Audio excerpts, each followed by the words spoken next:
हरियाणा से जुड़ी हर latest update के लिए घंटी बजाएं और सब्सक्राइब करें एसटीवी हरियाणा न्यूज, सच के साथ खबरें बेबाक। बड़ी खबर से इस वक्त के बुलेटिन की शुरुआत कर रहे हैं। दिल्ली से इस वक्त की बड़ी खबर आ रही है। लोकसभा चुनाव के लिए उम्मीदवारों के नाम का ऐलान हुआ है। आम आदमी पार्टी ने फरीदाबाद से नवीन जयहिंद के नाम का ऐलान कर दिया है। वहीं कृष्ण अग्रवाल करनाल से उम्मीदवार होंगे और पृथ्वीराज सिंह अंबाला से चुनावी मैदान में होंगे। पूर्व डीजीपी हैं पृथ्वीराज सिंह, जो कि अंबाला से आम आदमी पार्टी के उम्मीदवार होंगे। तो बड़ी खबर इस वक्त के लोकसभा चुनाव के लिए आम आदमी पार्टी ने उम्मीदवारों का ऐलान कर दिया है। फरीदाबाद से नवीन जयहिंद चुनावी मैदान में, इसके अलावा करनाल से कृष्ण अग्रवाल और पूर्व डीजीपी पृथ्वीराज सिंह अंबाला से उम्मीदवार होंगे। गठबंधन है, आपको बता दें, जेजेपी और आम आदमी पार्टी के बीच, जिसमें आम आदमी पार्टी ने अपने उम्मीदवारों के नाम का ऐलान किया है। फरीदाबाद से नवीन जयहिंद, कृष्ण अग्रवाल करनाल से और पूर्व डीजीपी पृथ्वीराज सिंह अंबाला से उम्मीदवार होंगे।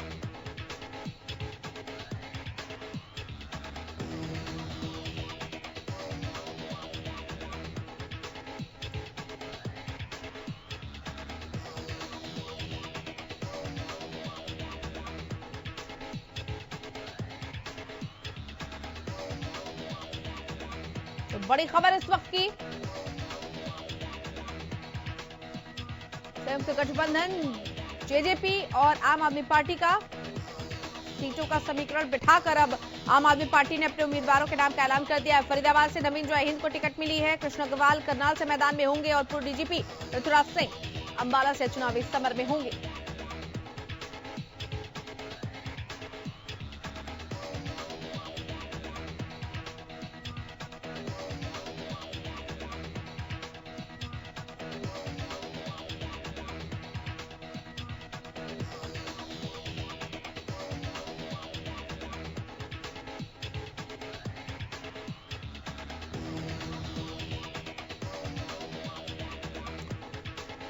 तो बड़ी खबर इस वक्त की, लोकसभा चुनाव के मद्देनजर आम आदमी पार्टी ने हरियाणा में अपने उम्मीदवारों के नाम का ऐलान कर दिया है। जेजेपी के साथ गठबंधन में आम आदमी पार्टी और अब फरीदाबाद, करनाल और अंबाला से अपने उम्मीदवारों के नाम का ऐलान कर दिया है। फरीदाबाद से नवीन जयहिंद को टिकट मिली है। कृष्ण अग्रवाल को करनाल से और पूर्व डीजीपी पृथ्वीराज सिंह अंबाला से उम्मीदवार होंगे।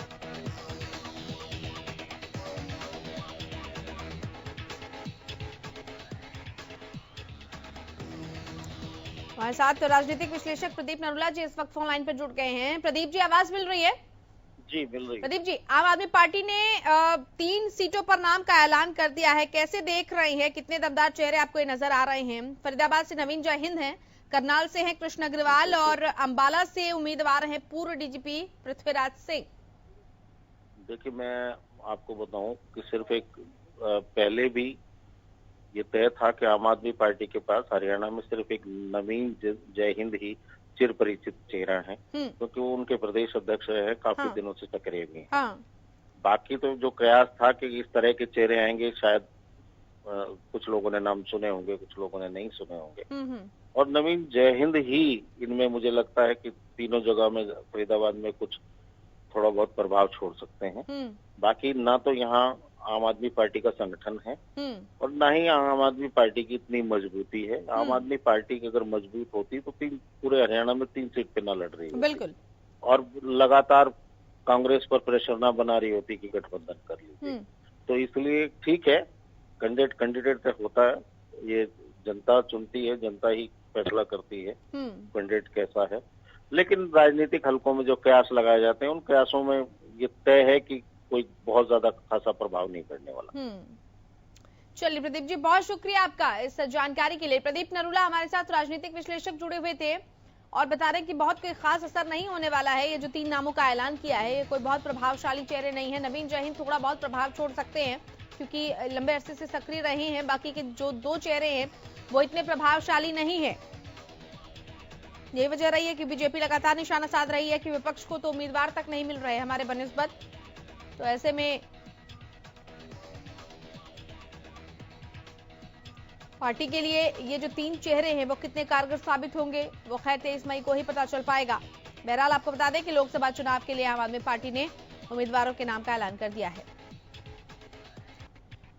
आम आदमी पार्टी के प्रदेश प्रवक्ता सुधीर यादव हमारे साथ फोन लाइन पर जुड़ गए हैं। सुधीर जी, 3 सीटों पर आम आदमी पार्टी ने नामों का ऐलान कर दिया है। खैर, आप ये जरूर कहेंगे कि ये तीनों चेहरे बड़े दमदार हैं, लेकिन जो और लोग पार्टियां हैं वो कह रही है कि चेहरे इतने दमदार मिल नहीं पाए हैं आम आदमी पार्टी को। अगर नवीन जय हिंद को छोड़ दिया जाए तो बाकी के जो 2 चेहरे हैं वो इतने असरदार नहीं है। क्या आप किसी दलित डीजीपी को छोटा चेहरा मानते हैं क्या? मेरा सवाल उन सब लोगों से है जो ये कहना चाह रहे हैं कि हमारे पास चेहरे नहीं है या हमारे पास लोग नहीं है। क्या आप किसी ऐसे दलित संगठन के नेता जो काशीराम के मूवमेंट में साथ रहे हो, उसके बाद उन्होंने दलितों को उत्थान के लिए काम किया हो और वो एक्स डीजीपी रहे हो, क्या ऐसे व्यक्ति को आप कम आंकेंगे? मतलब हंसी आती है मुझे उनके IQ लेवल पे, उनके दिमागी शक्ति पर कि किस तरह का उनका सोचने का तरीका है। एक दबे हुए समाज से जब एक व्यक्ति निकलता है और वो डीजीपी बनता है और अपने समाज को उठाने के लिए इतना काम करता है, आप उसको ये कहते हैं चेहरा नहीं है। चेहरे से आपका क्या मतलब है? क्या चेहरे बेसिकली जो लोग कह रहे हैं कि चेहरे नहीं है, मैं आपको बताऊं वो चेहरे की तुलना किनसे करते हैं? वो चेहरे की तुलना ऐसे लोगों से करते हैं जो हमारे 26/11 के जो हीरो होते हैं उनको आतंकवादी कहते हैं, उनके लिए वो चेहरा है। तो ये लोग कहते हैं कि हमारा चुनाव नहीं होगा 2019 के बाद, ये लोग उन लोगों को चेहरे की बात करते हैं। जो लोग ये कहते हैं कि नरेंद्र मोदी की रैली में नहीं आए तो आप पाकिस्तानी हो, आप देशद्रोही हो, ये लोग उन चेहरों की बात करते हैं। नहीं, हमारे पास चेहरे ऐसे, हमारे पास बिल्कुल देशभक्त चेहरे हैं, बिल्कुल वो चेहरे हैं जो ग्राउंड पे जिन्होंने गरीबों की मदद की है। हमारे पास वो चेहरे हैं जिन्होंने गरीब पिछड़ों को उठाने का आगे काम किया। चलिए सुधीर यादव जी, शुक्रिया आपका। तो सुधीर यादव प्रवक्ता आप हमारे साथ जुड़े हुए थे, कह रहे हैं कि चेहरे से क्या मतलब है, हमने तो वो प्रत्याशी मैदान में उतारे हैं जिन्होंने जमीनी स्तर पर काम किया है और इसका सिला उनको जनता देगी। बहरहाल बड़ी खबर इस वक्त की दिल्ली से, लोकसभा चुनाव के लिए आम आदमी पार्टी ने 3 सीटों पर नाम का ऐलान कर दिया है। फरीदाबाद सीट से नवीन जय हिंद मैदान में है, कृष्ण अग्रवाल करनाल से और पूर्व डीजीपी पृथ्वीराज सिंह अंबाला से चुनावी समर में है।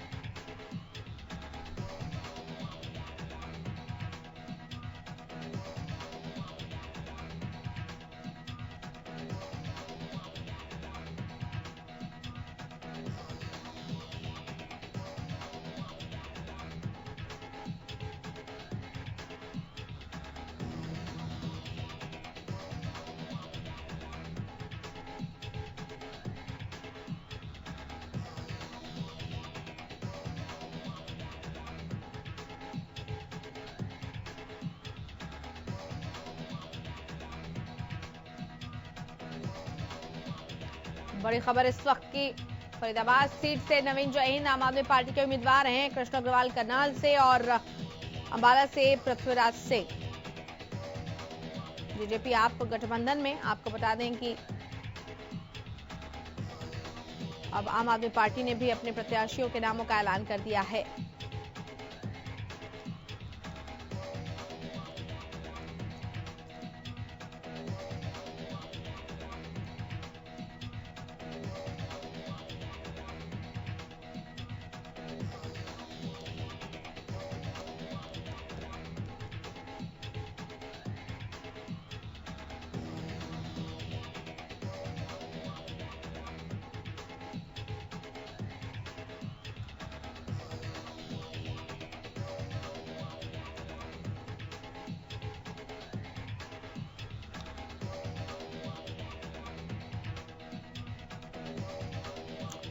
कांग्रेस के प्रदेश उपाध्यक्ष नरेश शर्मा हमारे साथ फोन लाइन पर जुड़ गए। नरेश जी, आम आदमी पार्टी ने 3 सीटों पर अपने प्रत्याशियों का ऐलान कर दिया है।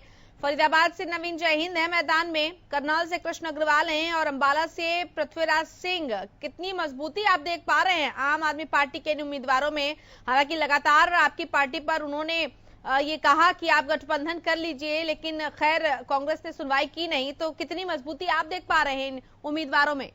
देखिए, कांग्रेस पार्टी गठबंधन करके क्या करती? आप पार्टी का जनाधारी आधार को 3 महीने प्रदेश में कोई प्रभाव उनका नहीं है। अब ये थोप रहा था, टोकरी में धरकर घूम रहे थे अपने समझौते की किताब को, के कोई समझौता करो समझौता करो समझौता करो। अब कांग्रेस पार्टी का वो सुनकर नहीं था। कांग्रेस पार्टी सबल और सक्षम नेतृत्व है कांग्रेस पार्टी के पास, और वो हर हाल में सक्षम है चुनाव लड़ने में और जीतने में। तो आप पार्टी को क्या जरूरत थी उनको दौड़ेगी? वो सवाल ही पैदा नहीं होता था समझौते का। ये तो जबरदस्ती टोकरे में समर्थन की किताब धरकर समर्थन ले घूमते फिर रहे थे। अच्छा, हाँ, तो कोई ना आधार है ना कोई जनाधार है आप पार्टी का। और कांग्रेस पार्टी सबल और सक्षम नेतृत्व के चलते हरियाणा में भी सरकार बनाएगी, आने वाले टाइम में लोकसभा की भी 10 की 10 सीट जीतेगी। ठीक है नरेश जी, लेकिन इन चेहरों को आप कितना दमदार मान रहे हैं? चलिए, आप ये कह रहे हैं कि कोई जनाधार नहीं है, नवीन जयहिंद है, कृष्ण अग्रवाल हैं और पृथ्वीराज सिंह हैं। ये चेहरे आपको लगता है कि कोई चुनौती पेश कर पाएंगे? ये सब देखे बाड़े हैं, फ्यूज बल्ब है, ये रोशनी नहीं दे सकती, जमानत जब्त होगी सारों की। अच्छा, जी जी मैम। चलिए नरेश जी, बहुत शुक्रिया आपका। तो प्रदेश कांग्रेस उपाध्यक्ष नरेश शर्मा ये कह रहे हैं कि ये सारे फ्यूज बल्ब हैं जो उम्मीदवार उतारे आम आदमी पार्टी ने, ये सारे फ्यूज बल्ब हैं, इनमें रोशनी है ही नहीं, इनकी रोशनी खत्म हो चुकी है और इनकी जमानत भी जब्त हो जाएगी।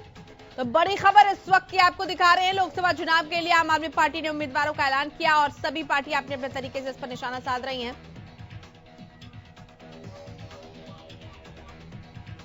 न्यूज रूम से हमारे सहयोगी मुकेश गुप्ता हमारे साथ जुड़ रहे हैं। मुकेश, अभी उम्मीदवारों के नामों का जो है ऐलान कर दिया गया है आम आदमी पार्टी की तरफ से, जेजेपी और आपका ये गठबंधन है, तो कितनी मजबूती फिलहाल आप देख पा रहे हैं? हालांकि तमाम पार्टियां हैं वो निशाना साधना अब उन्होंने शुरू कर दिया है। कांग्रेस ये कह रही है कि ये सारे फ्यूज बल्ब हैं। फिलहाल क्या समीकरण बनता हुआ दिखाई दे रहा है?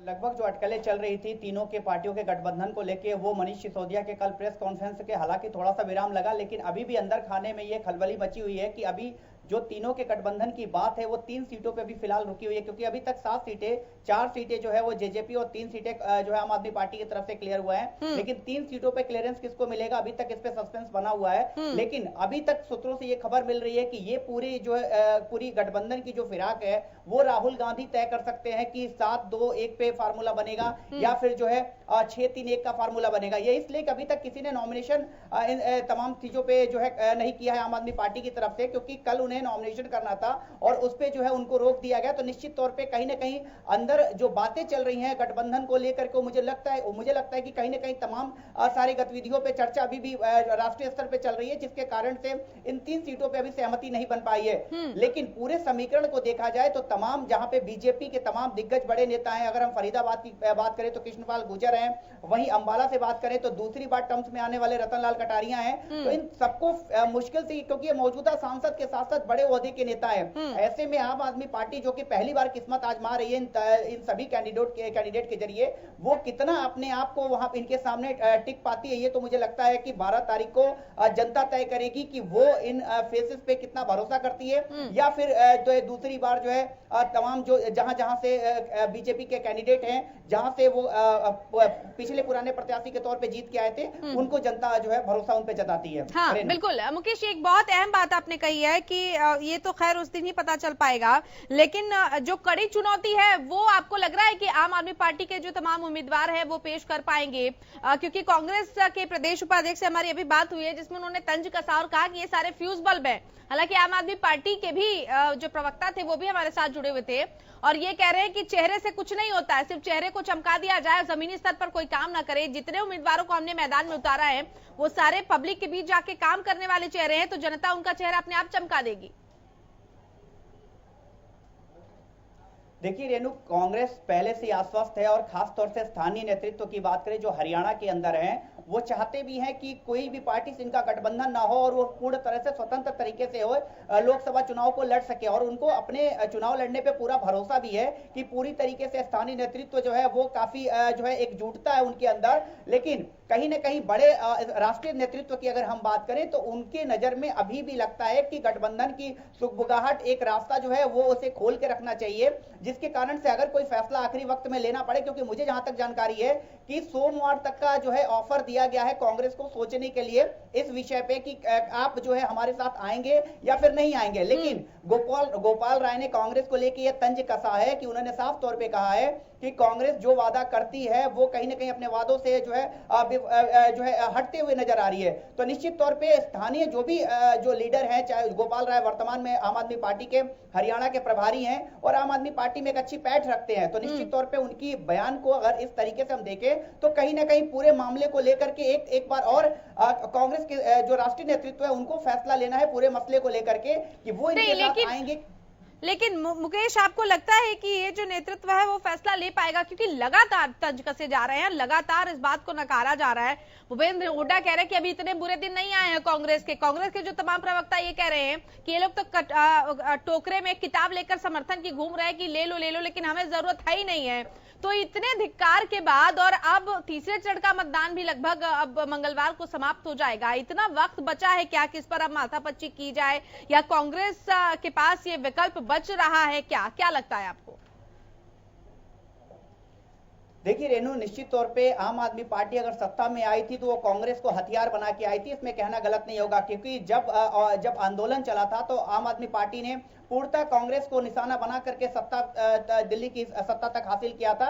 लेकिन आज मजबूरी इतनी ज्यादा हो गई है कि वो कांग्रेस के पीछे घूम रही है। ये कांग्रेस के नेताओं का कहना है कि बार बार आम आदमी पार्टी पीछे क्यों पड़ रही है। तो निश्चित तौर पे आम आदमी पार्टी के ऊपर भी ये सवाल खड़ा होता है कि क्या वो अपने गढ़ को इतना मजबूत नहीं कर पा रहे हैं या फिर दिल्ली से सटे राज्य हरियाणा के अंदर अपनी पैठ इतनी बना पाए हैं कि वो अकेले चुनाव लड़ पाए। लेकिन इतना समय भी नहीं है, ना उनके पास कोई फेस है हरियाणा के अंदर चुनाव लड़ने का। यहां भी चुनाव कहीं ना कहीं केजरीवाल को जो है आगे करके ही लड़ा जाएगा। तो निश्चित तौर पे केजरीवाल का चेहरा बना करके यहां चुनाव लड़ने की पूरी जो प्रक्रिया चल रही है, क्योंकि साफ तौर पे प्रेस कॉन्फ्रेंस में कहा भी गया है कि जेजेपी और आम आदमी पार्टी के संयुक्त जो है रोड शो होंगे, जिसमें जो है दुष्यंत चौटाला और अरविंद केजरीवाल उस रोड शो में भाग लेंगे। तो कहीं ना कहीं पूरे समीकरण को अगर देखा जाए, पूरे की बातचीत के दौरान तमाम सारे बातों को देखा जाए तो कहीं ना कहीं पूरी जो कांग्रेस का स्थानीय नेतृत्व है, मुझे लगता है आज भी वो गठबंधन के फिराक में नहीं है। लेकिन राष्ट्रीय नेतृत्व का फैसला करना है और राष्ट्रीय नेतृत्व का जो आदेश होगा वो सभी को मान्य होना चाहिए और मुझे नहीं लगता कि उसके ऊपर फिर किसी की चलने वाली है। चलिए मुकेश, बहुत शुक्रिया आपका इस तमाम बातचीत के लिए। तो हमारे सहयोगी सीधे न्यूज रूम से लाइव थे मुकेश गुप्ता और तमाम समीकरणों पर बातचीत कर रहे थे। कांग्रेस के लिए गठबंधन के विकल्प आम आदमी पार्टी ने खोल रखे हैं कि आप सोमवार तक इस पर विचार विमर्श कीजिए। बहरहाल कांग्रेस लगातार इसको दरकिनार करती रही है, लेकिन इन सब के बीच 3 सीटों पर आम आदमी पार्टी ने अपने उम्मीदवारों के नाम का ऐलान कर दिया है। अब देखना यही है कि इन तीनों उम्मीदवारों के नामों पर किस तरीके से सियासत होती है, कितनी मजबूती इनमें नजर आती है, खासतौर पर अगर हम बीजेपी की बात करते हैं या फिर कांग्रेस पार्टी की बात करते हैं।